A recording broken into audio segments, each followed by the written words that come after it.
ao palco o Rodrigo de Almeida. O Rodrigo ele é publicitário, ele é diretor de e-mail marketing da ABEND, Associação Brasileira de Marketing de Dados. Ele é vice-presidente da ABRAVI e gerente-geral da Matrix Internet. E ele vem aqui para falar sobre os principais obstáculos à popularização dos veículos elétricos no Brasil e como superá-los. Rodrigo, por favor. Bom dia, pessoal. Só corrigindo, eu fui gerente-geral da Matrix Internet, fui diretor da Dinamize, fui diretor da TVA. Hoje eu sou sócio de uma startup chamada Enviou, que eu entrei agora recentemente. E se tudo der certo, com mais 2 pessoas, no ano que vem vocês vão ter uma novidade de uma startup ligada à mobilidade elétrica, com uma ideia bastante inovadora. É um prazer estar aqui com vocês, compartilhar um pouquinho a nossa experiência. Eu brinco que esse negócio de carro elétrico, eu me dedico à mobilidade elétrica em geral, por idealismo. Eu quero deixar um mundo melhor para minha filha do que o que eu encontrei. Então, se eu resolvesse lutar pela causa da paz mundial, e se eu tivesse alguma chance de ter sucesso, eu seria assassinado. Se eu quisesse, então, escolher acabar com a miséria, e tivesse alguma chance de ter sucesso, também seria assassinado. Por outro lado, estudo publicado no Jornal do Estado de São Paulo, no ano passado, nossa cidade de São Paulo tem 73% da poluição causada por carros. Só que os carros transportam 30% da população. Quando eu rodei 32 mil quilômetros, obrigado, Ed, eu deixei de lançar com o meu carro elétrico mais de 4 toneladas de gás carbônico. Uma pessoa, um carro, 2 anos e meio. Outra matéria no Jornal do Estado de São Paulo mostrou que durante a paralisação dos caminhoneiros caiu drasticamente o número de casos de internação e atendimento médico por causa de problemas respiratórios. Então, espero eu que trabalhar em prol da mobilidade elétrica seja uma causa bacana, que vai deixar um mundo melhor para os nossos filhos e que ninguém me mate por causa disso, né? Eu estava fazendo um retrospecto para lembrar quando é que eu comecei a me interessar por isso, e eu me lembrei, até escrevi no meu blog, o Eletrizante, que é quando o Lula ficou enaltecendo o nosso pré-sal. Eu também sou mergulhador, e como mergulhador autônomo, eu fiquei horrorizado com a perspectiva de alguém furar 10 mil metros o leito do mar, e as merdas, desculpe as palavras, que isso pode gerar. Porque é uma tecnologia que a gente está desenvolvendo, nunca ninguém furou tão fundo para pegar um posto de petróleo. E o risco ambiental, e aí eu comecei a falar, que absurdo, com tanto sol que a gente tem, que o Roberto falou, tanto vento, não tem sentido furar. E aí começou a brincadeira, eu comprei uma bicicleta elétrica, depois comprei o carro elétrico, depois comprei essa scooterzinha elétrica aí, e não tem volta, você se torna um motorista realmente melhor, é algo viciante. Mas vamos adiante, tá? Os obstáculos e a nossa visão como usuário, a minha visão como usuário, de como é que a gente pode superá-los. Primeiro obstáculo, quero comprar um carro elétrico agora. Sinto muito, não tem. É um obstáculo meio besta, não tem. Você vai achar seminovo. Você pode chegar com a mala de dinheiro, você não vai sair de uma concessionária com um carro elétrico novo, porque não existe. Não existe. Neste momento do mercado, a BMW vende o i3 e já acabaram as reservas e vão começar a entregar até o final desse mês, me parece. PHEV, eu vou usar só para entender as siglas. PHEV é Plug-in Hybrid Electric Vehicle, são os veículos elétricos híbridos do tipo plug-in, perdão, que tem 3 tipos, só para a gente entender. O híbrido, como o Prius, que vende no Brasil, que tem os 2 motores, mas ele não roda em modo 100% elétrico por mais de alguns poucos minutos e até 40 por hora, e não carrega em carregadores como tem no stand da ABRAVE e outros. Para mim, isso é só um carro econômico, a gente nem aceita esse tipo de veículo na ABRAVE como associado, porque não muda o comportamento do consumidor que quer carregar o veículo. O híbrido plug-in, que tem os 2 motores, pode rodar dezenas de quilômetros em modo 100% elétrico, ou seja, atende a demanda do teu ciclo urbano, carrega num carregador ou na tomada, e se precisar viajar, usa o motor a combustão. Esse a gente aceita. E esse tipo de veículo, o PHEV, o híbrido plug-in, tem no Brasil hoje só oferta de veículos premium. Volvo, Porsche, agora a Mini está lançando o Countryman. Mitsubishi, em 2015 ou 2014, trouxe algumas dezenas de Outlander plug-in híbrido. Tem um colega nosso, inclusive, tem um, e acabou. Nem no stand deles tem. Tem um para test drive, eu acho, mas nem no stand tem. Então, assim, não existe. É um obstáculo absurdo, é besta, mas não existe. Então, a BYD, chinesa, que montou uma fábrica de painéis solares e chassis de ônibus elétricos em Campinas, e a Renault, vendem ou alugam para a frota alguns modelos. Só PJ e pouquíssimos também. Tem uma fábrica em Paraná que faz um carrinho elétrico, parece um carro de golfe um pouquinho mais parrudo, mas você não pode pegar a estrada, então também limita o uso. E a Nissan teve um projeto piloto em 2012, com táxis elétricos de São Paulo e Rio. Você não vê mais nenhum, porque as baterias degradaram pelo calor do nosso país e pelo fato das baterias não serem refrigeradas. Então, gente, não tem carro elétrico. Eu até costumo dizer que a gente não tem nem... Nós não somos nem embrião de mercado. Se a gente pegar os elétricos puros, não vai ter 500 no país. Se botar os PHEV juntos, os plugins híbridos, talvez hoje esteja beirando os 1.000, no máximo. No Brasil tem 46 milhões de carros leves. Então, isso não é mercado. Falando de duas rodas, a Cultra, que agora está lançando o Riba, que é a locação de scooter elétrica, é um projeto muito bacana, mas também, você vai comprar, não tem. Para PJ, você tem, para frota. Para pessoa física, não tem. Bull, Wind e outras marcas são opções legais. Nós temos um colega que tem uma dessas, o Leonardo. Mas, pela autonomia, velocidade e potência, com uso também muito restrito para o urbano. Legal, ajuda, mas também não é uma opção que você substitua uma moto convencional plenamente para tudo que você fosse fazer com ela. Então, a gente tem pouca oferta de veículo. O que vai resolver? Primeiro, o grande problema, fora lobby que nós vamos ver em seguida, é que como é que uma montadora investe em trazer ou fabricar, primeiro importar carros elétricos com um cenário de incerteza tributária. Os I3, quando vieram para o Brasil, além de pagar um IPI absurdo, pagaram 30% de importação, de imposto de importação. Em dezembro de 2015, esse imposto caiu.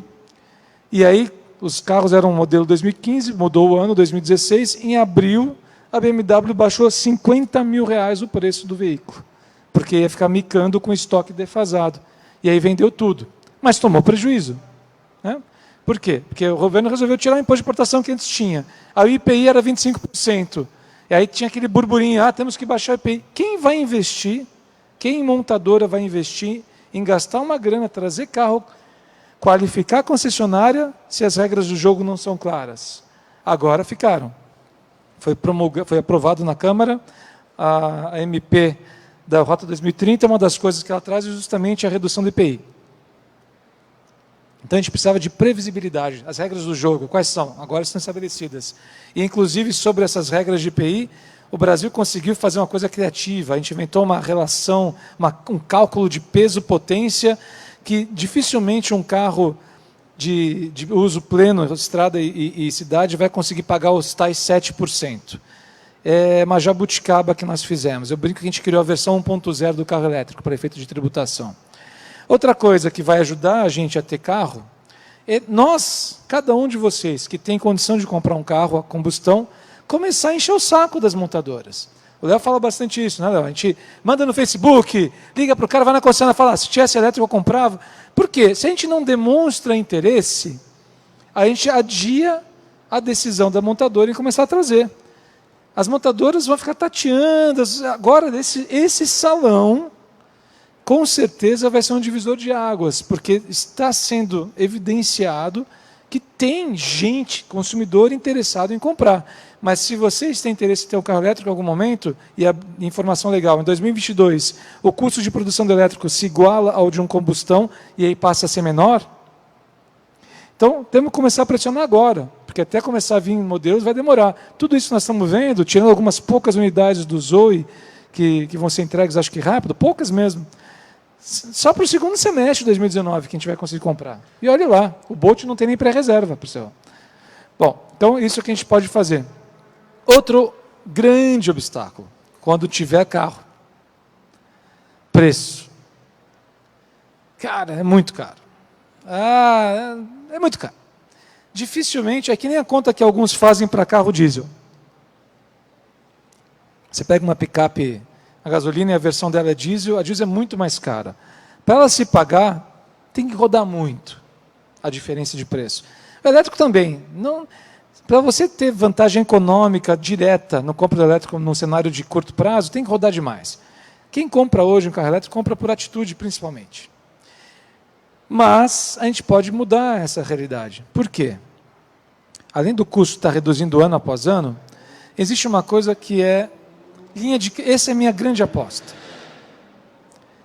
A BMW dá uma garantia de 8 anos nas baterias do i3. A Renault, se não me engano, são 5 ou 6. Nissan Leaf acho que é 6, o Renault Zoe acho que é 5.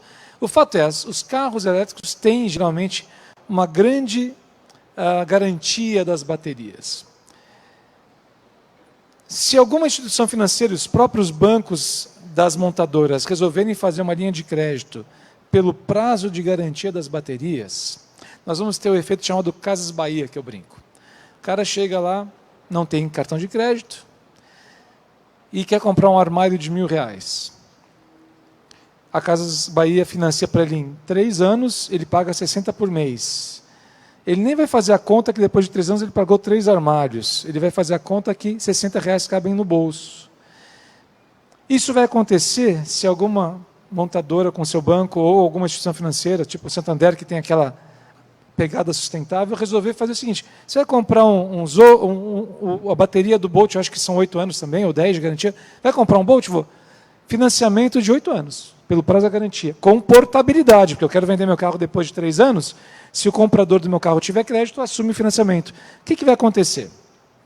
Você vai pegar uma prestação e vai reduzir horrores. No mesmo cenário vai acontecer, no final de 8 anos você pagou 3 carros. Só que o seu gasto com combustível em relação ao gasto de gasolina é quase 5 vezes mais. Você tem uma economia de 80%. Você gastava 1.000 de gasolina, você vai gastar 200 de energia elétrica quando pagar.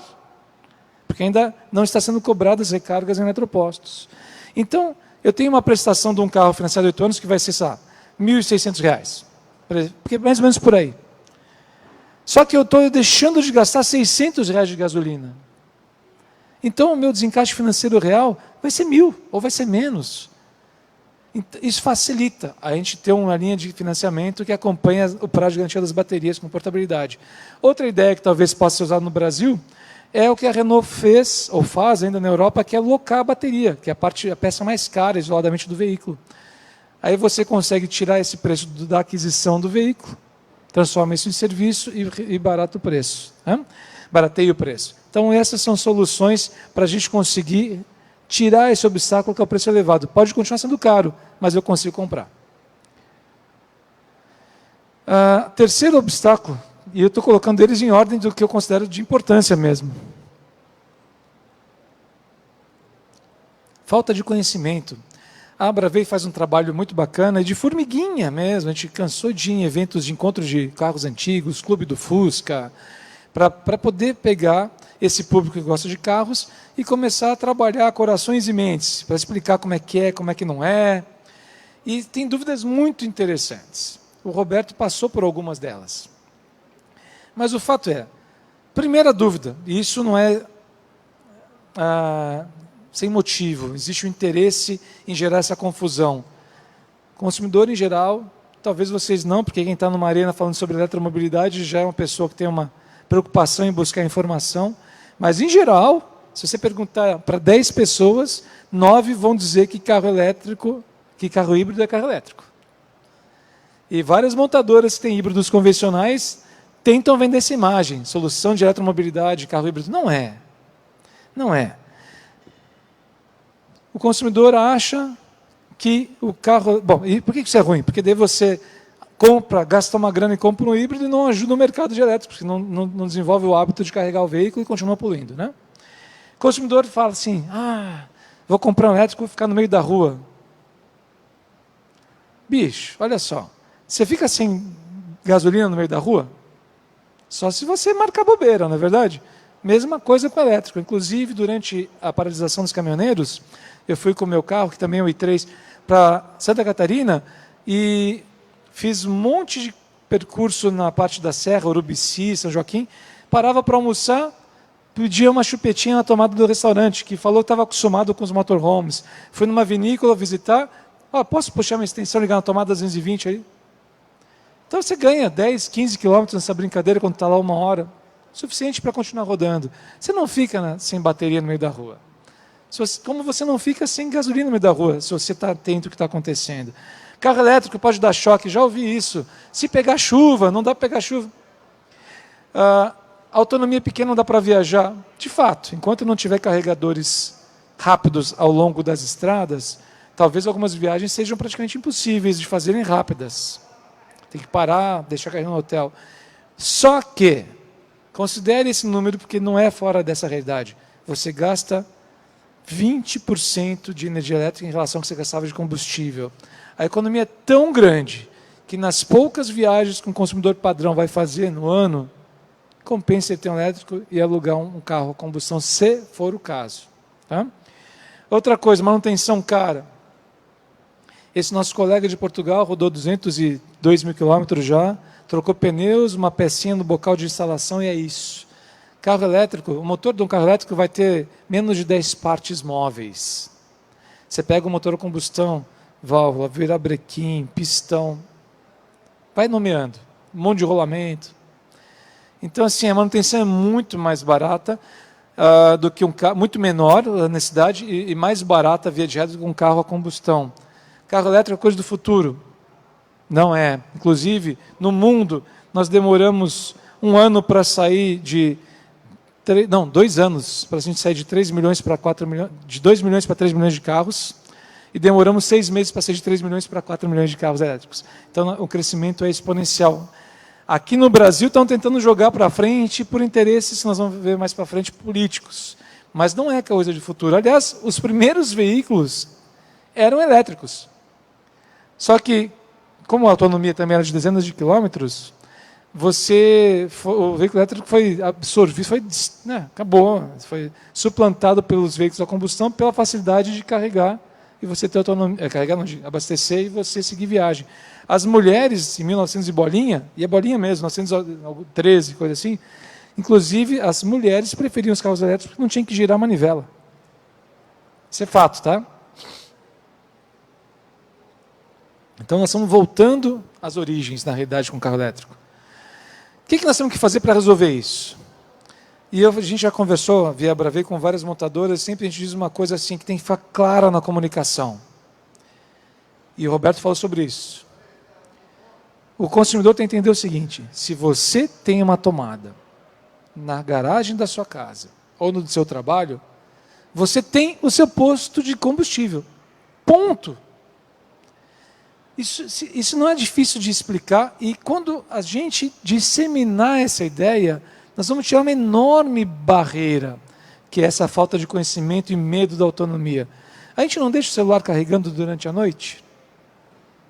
É a mesma coisa com o carro, e não é todo dia, ainda, pessoal. No trabalho anterior que eu tinha, até início de outubro, tem tomada na garagem de 220, eu cheguei para o gestor do prédio e falei, escuta, eu posso carregar? Ele falou, carrega, e eu vou ver se a conta vai ter alteração. Se tiver, eu te cobro. Falei, beleza. Passaram-se 3 meses. E aí? Cara, não fiz cócega na conta. Eu fiz os meus cálculos de quilometragem média, valor do consumo do carro, que é 0,13 kW por quilômetro, valor da tarifa com bandeira vermelha, imposto. Falei, olha, o máximo que eu vou gastar da sua conta aqui é R$28 no mês. Quer me cobrar 50? Ele falou, não precisa. Isso é a nossa contribuição para o planeta. E eu carregava durante o expediente, na garagem do meu prédio de trabalho, 1 vez por semana. Não precisava mais do que isso. Carro híbrido, carro econômico. Ponto. Não é carro elétrico. Esquece. Vamos começar a falar de híbridos plug-in e híbridos elétricos e separar isso também na comunicação. Senão a gente faz um desserviço. O sujeito gasta R$110 mil, compra um Prius pela atitude, mas está sendo enganado. E não está ajudando o mercado de elétricos. Ao contrário. Está divulgando e disseminando essa ideia equivocada que carro híbrido é um carro elétrico. Tá? E aí a questão que o Roberto também passou por isso, né? No Brasil nós temos um potencial de geração solar enorme. Quem mora em residência, que é mais fácil que em prédio, ainda tem a vantagem de poder investir no painel solar, gerar sua energia e baixar ainda mais o custo do veículo elétrico. De novo o Léo, né, que mora lá em Jaguariúna, tem, e ele carrega tanto o scooter dele quanto o carro elétrico, ainda é superavitário, sem vergonha. Outra coisa importante que a gente tem que explicar. você... já falei sobre isso, perdão. Eu fico olhando, mas eu tenho conteúdo de cor. Manutenção mais barata e menos frequente com carro a combustão. Tá? Aí nós vamos ter o segundo problema aqui. Só um pouquinho, deixa eu ver o que faltou aqui. Os carros são seguros, beleza, ok. Terceiro obstáculo. Desculpa o palavrão do Trump ali, tá? Pouca vontade política. Aí nós vamos chegar na parte que faz com que aquela piadinha no Brasil que sirva para a realidade brasileira e seja uma grande verdade. Se a lâmpada tivesse sido inventada no Brasil, o sindicato dos produtores de vela daria um jeito de acabar com ela. Pessoal, é o seguinte, há uns 6 meses mais ou menos, fui para Brasília, e junto com o nosso colega Rogério, nosso diretor, mora em Brasília, e que, vou abrir um parênteses, conseguiu ser o idealizador e o grande impulsionador de um decreto do governo do Distrito Federal, que já está em vigor, e que faz com que todo empreendimento novo tenha que ter uma vaga a cada 200 vagas para carros elétricos com carregador. E se você tiver 201 vagas, já são 2 vagas para elétrico. Isso já é lei. Parabéns, Rogério. Mas a gente foi num seminário sobre mobilidade elétrica promovido pelo Ministério da Indústria e Comércio,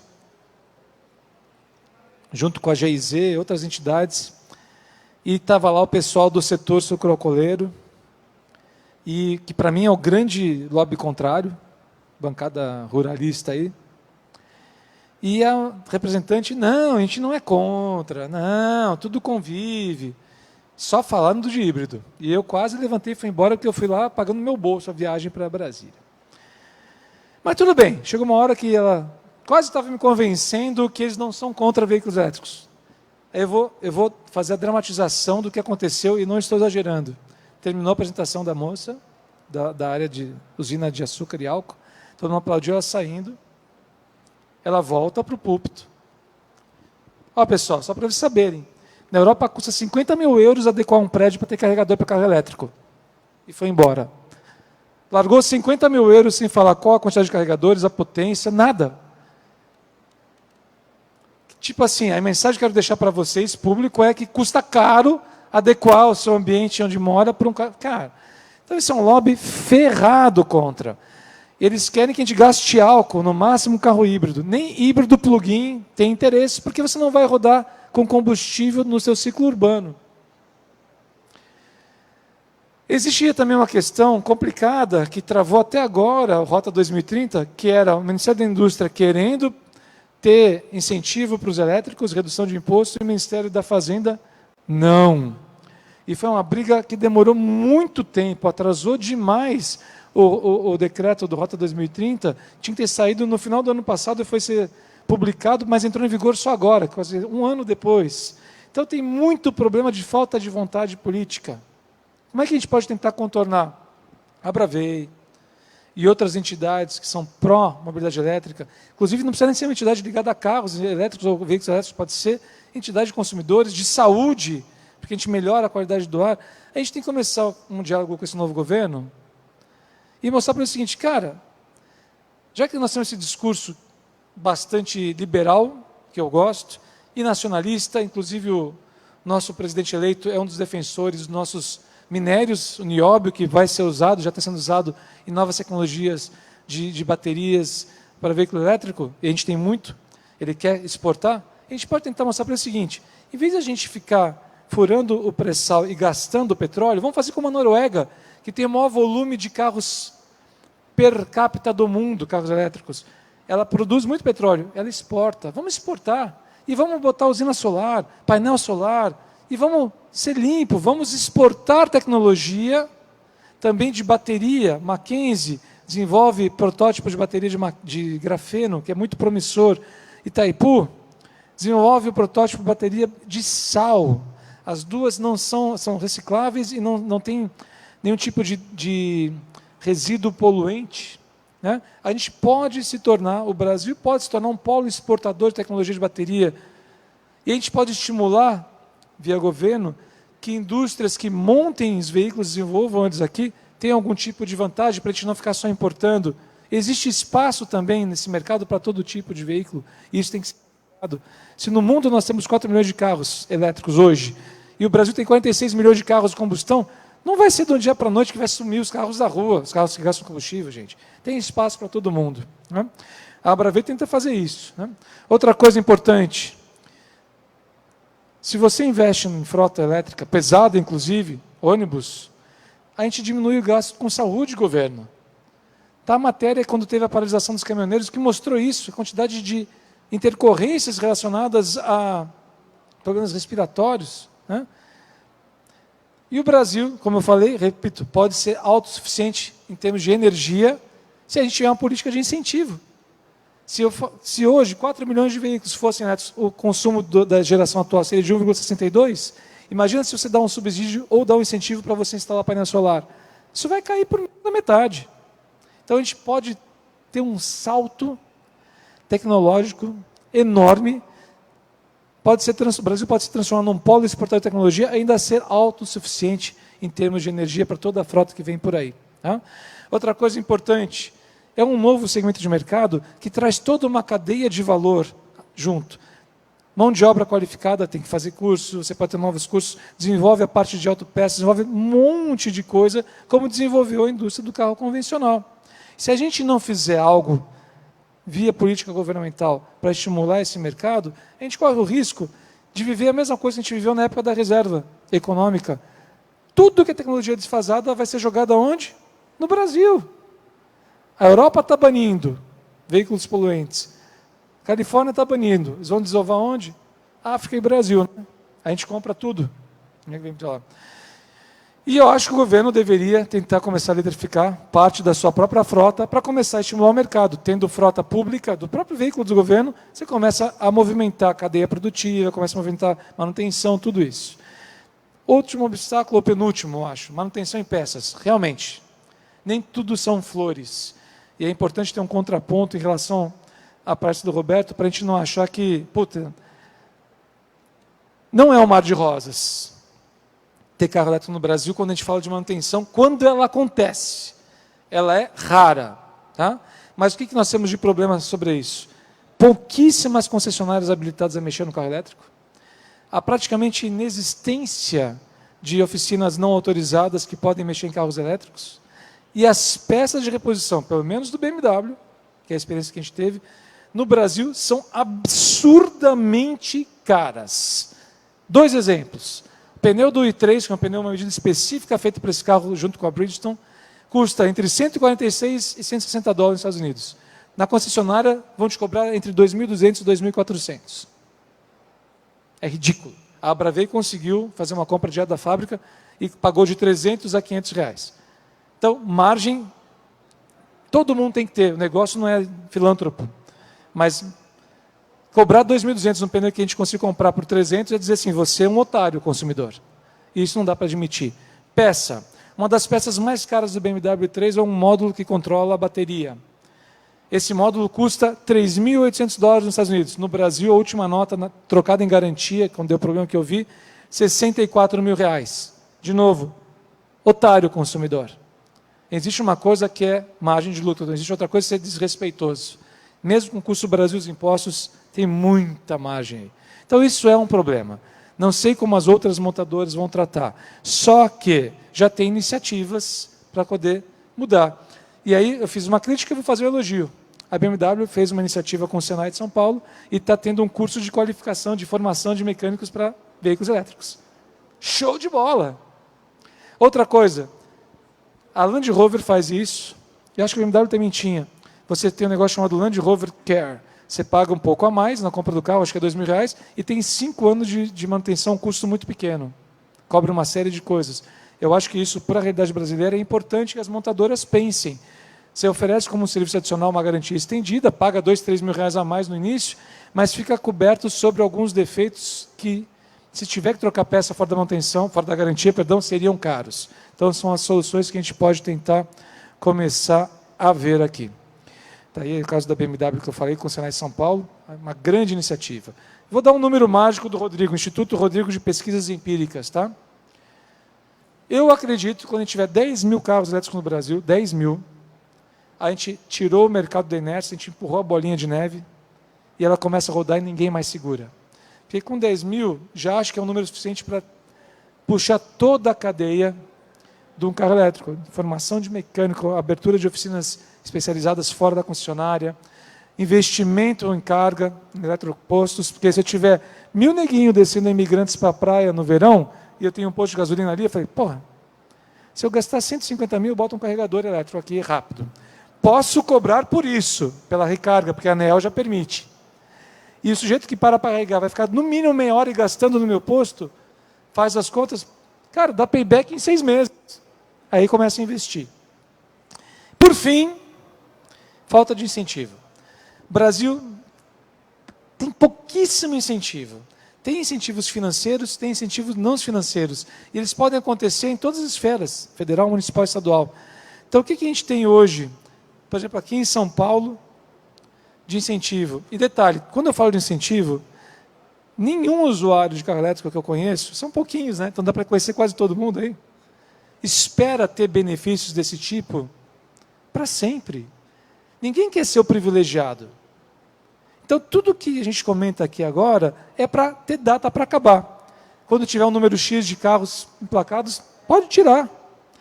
Então, em São Paulo existe um benefício financeiro, que está difícil de receber, mas está para dar o decreto, que é redução do IPI, na verdade, redução do IPI de 4% para 3%, isso já existe, e teoricamente você recebe de volta em São Paulo, capital, 40% do IPVA que você paga.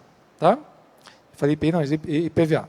Mas a gente também poderia ter uma tarifa diferenciada ou até isenção de zona azul por 1 hora, por exemplo. Tá? O carro não polui. Existe um incentivo, para mim, não financeiro, que é muito valioso, que é a isenção de rodízio. Isso aqui é um incentivo não financeiro, que quando tiver carro elétrico à venda, para valer, faz com que no dia seguinte que ele for oferecido, você acabe com o estoque, em São Paulo. Carro elétrico pode, não existe isso, eu estou sugerindo, tá? Pode usar faixa de ônibus, não corredor. Faixa. Se a prefeitura fizer esse incentivo, no dia seguinte acabou o estoque de carro elétrico no Brasil, em São Paulo, perdão. Para sempre? Não. Vamos estabelecer? Quando tiver 1000 carros emplacados na cidade, acaba. 1000 carros não faz cócega no trânsito da capital paulista. Mas nós não temos nem 1000 carros no Brasil, elétricos. Então, tudo com data para acabar. Só para ajudar a fomentar o mercado. Né? Vagas exclusivas, como aconteceu em Brasília. Está aqui o exemplo, sabia que tinha botado em algum lugar. E é isso. A Bravei é um bando de Don Quixote, apaixonado, brigando com... Não brigando, batalhando num segmento que só tem gente grande, mas como a gente é apaixonado pela causa, a gente está conseguindo pequenas, grandes conquistas, um passo de cada vez. Obrigado, pessoal. Se alguém tiver alguma pergunta...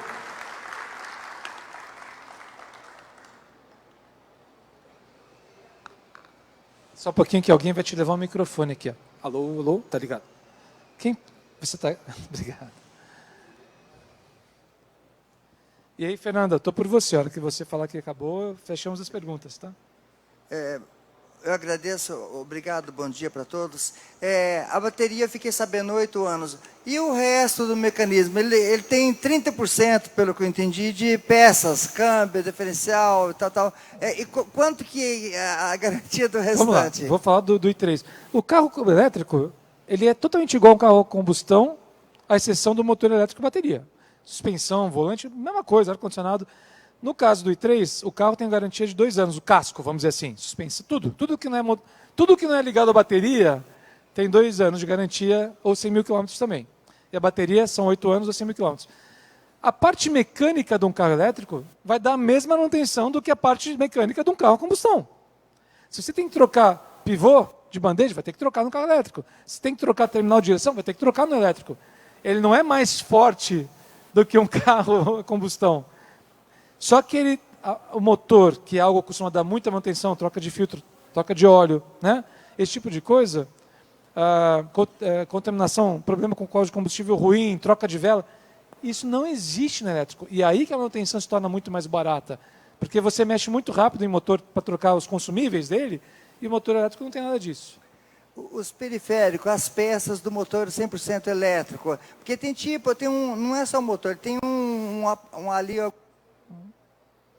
Quer dizer, esse da BMW e outros, eu tenho um endereço, eu tenho a concessionária. E os outros que eu vou fazer, que aí milhares, dezenas de pessoas vão fazer no Brasil, que vão pegar os kits, Mercado Livre, tem aí uns 10 vendedores, alguma coisa assim. Quer dizer, e essas peças eu vou conseguir aonde a garantia? Vamos lá, então a gente está falando de comprar peças e fazer conversão, certo? Sim.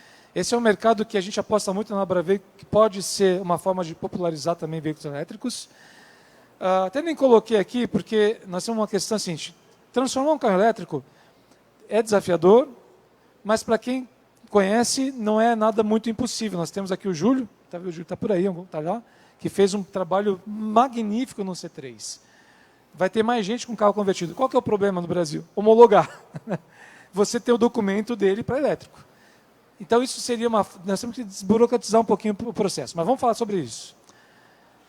Tem pouca oferta de peça no Brasil ainda para fazer esse tipo de conversão? Tem. Não deve ser muito barato, porque a bateria é cara em qualquer lugar do planeta ainda. Mas aí nós estamos falando de falta de mão de obra especializada. A iniciativa da BMW com o Senai já começa a interessar essa questão. Né? Deixa eu te fazer uma pergunta. Eu moro próximo ao Pantanal, Campo Grande, Mato Grosso do Sul, certo? Fui no Detran, certo? Peguei uma apostila, lá que vem toda aquela coiseira da Detran, me parece que, eu tenho notado aqui, 160, me parece, a portaria, o item 27. Então, no caso, ele disse para mim, ó, você quer fazer a transformação do seu veículo para híbrido ou elétrico puro? Você traz o veículo aqui, o Detran faz uma inspeção, certo? E aí o Detran expele uma via para levar a fazer. Aí você vai, transforma ou 100% elétrico ou híbrido, certo?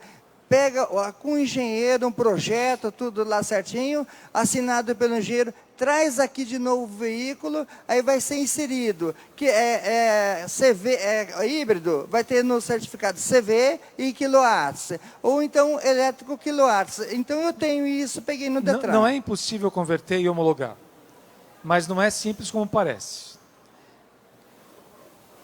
Perfeito. A próxima palestra vai ter um assunto só sobre isso, mas assim, entenda que o que está no papel é uma coisa, na prática é outra, tá?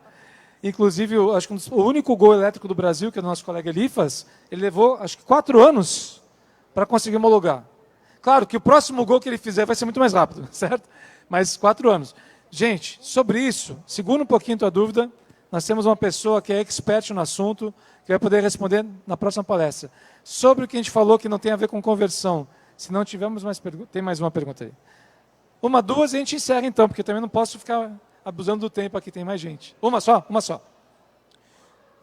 Bom dia, meu nome é Daniel, eu sou entusiasta da bicicleta elétrica e eu me interessei em retornar a ser um usuário de carro depois que eu conheci o aplicativo Urbano, que usa tanto o Smart quanto a BMW 100% elétrica.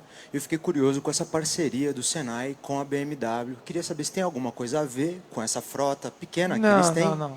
E o que você acha dessa oportunidade de conseguir converter algum cético do carro elétrico com essa questão do carro compartilhado elétrico? Vamos lá. As montadoras todas identificaram várias tendências mundiais em relação ao futuro do mercado de automóveis. Uma delas é que a nova geração não está muito afim de carro. Ok, cara. De verdade, tem muita gente que eu conheço de 20 e poucos anos que não tem nem carteira de motorista. Só que até isso ser algo que é predominante, é uma geração inteira que tem que passar. Então, vai ter espaço para compra de carro elétrico, para car sharing com carro elétrico, locação. Todos esses tipos de solução e outros modais vão coexistir. Eu trabalho com esse trequinho aqui, entendeu? Então, tem espaço para todo mundo. O legal do carro compartilhado é que você acaba gerando uma degustação da tecnologia com um custo muito baixo. Então ajuda sim, mas a iniciativa do BMW Senai não tem nada a ver com isso. Tá? Senhores, muito obrigado. Aproveitem o resto da nossa programação.